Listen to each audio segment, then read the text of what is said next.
एकांत और अकेलापन जिसकी शिकायत करते हम कभी थकते नहीं हैं, लेकिन इस एकांत और अकेलापन जो चरम सुख दे पाता है वो कोई नहीं दे पाता। लोग अकेलेपन की शिकायत करते हैं, मैं समझ नहीं पाता वे किस बात से डरते हैं। अकेलापन तो जीवन का चरम आनंद है, जो निस्संग सोचो तो वही स्वच्छंद है। अकेला होने पर जगते हैं विचार, ऊपर आती है उठकर अंधकार से नीली झंकार। जो है अकेला करता है वह अपना छोटा मोटा काम या लेता हुआ आराम।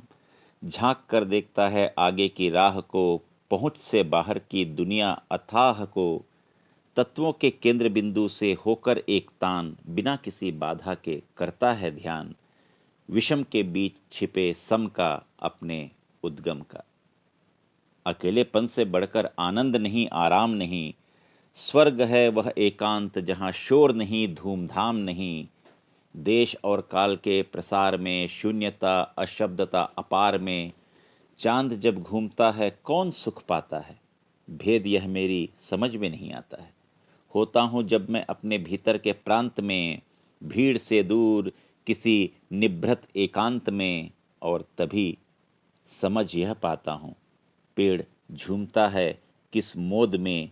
खड़ा हुआ एकाकी पर्वत की गोद में। बहता पवन मंद मंद है, पत्तों के हिलने में छंद है। कितना आनंद है, एकांत में कितना आनंद है।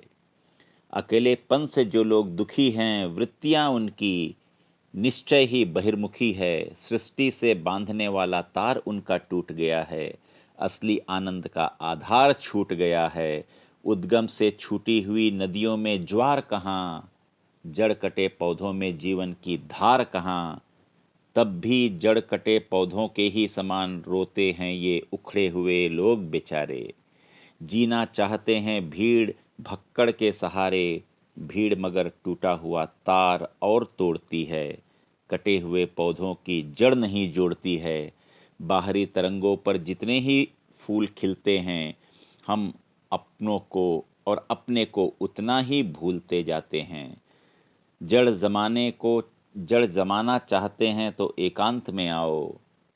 अगम अज्ञात में अपनी सौरे फैलाओ। अकेलापन है राह अपने आप को पाने की, जहाँ से तुम निकल चुके हो उस घर में वापस जाने की। जहाँ से तुम निकल चुके हो उस घर में वापस जाने की।